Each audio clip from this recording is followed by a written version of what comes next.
Mr. Compton, welcome. And you are? Mr. Northman? You're taller than I had expected. I get that a lot. In episode 2, you see them mysteriously brought in kind of an armored vehicle. They don't know where they're being taken. I don't even know if they know what the Vampire Authority is. They maybe heard about it, but they don't know where it is, they don't know what it is, they don't know who they're seeing. These people are new to them and very, very powerful. Is sort of the line. It's above vampire power, and so we wanted to make the Authority feel imposing and mysterious and scary. We wanted it to really feel like the seat of government. It's almost like you're walking into the White House or the Duma. So it was very important to have a sense of authority is really the word. You want it to feel heavy and interesting. From the touchpad where they have to use their own blood and genetics to get in, to the oil painting of Roman, which is clearly hundreds of years old. You want a sense of history and purpose. So that was very important when we created the Authority, that it felt ancient. What happens when Emma turns? She'll need a pack. For all you know, Emma's a shifter. She's Wolf. I can feel it. So we don't know, Emma is either, her dad is a werewolf and her mom is a shifter.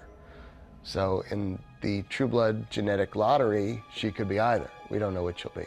And it turns out in this episode, of course, that she is a wolf. You want it to be an interesting, fun moment, but there was no way to make it not funny. It's always going to be funny because you have a wolf puppy in a nightgown, for God's sake. And every time we watched it in editing, we cracked up. It's just a funny image, So we just played it for, as much as it's a shock to Luna, it's funny to the audience. So I don't think there's any way to reconcile that. It's just going to be a laugh moment, and that's okay. That's right, whore.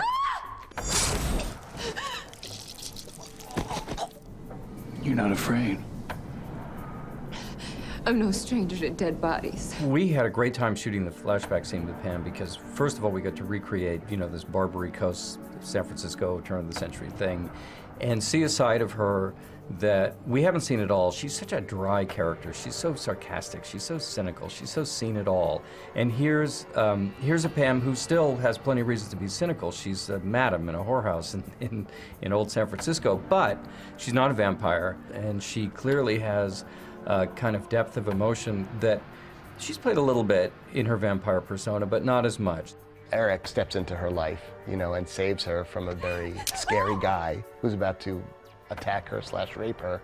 And it's Eric and Pam's first meeting. It's an iconic moment for them because obviously they have an amazing relationship that goes back 100 years now, basically. Them meeting for me it's sort of emotional. It's fun to watch two characters that you've gotten to know meet each other for the first time. It's a very, in a bizarre way, sweet thing.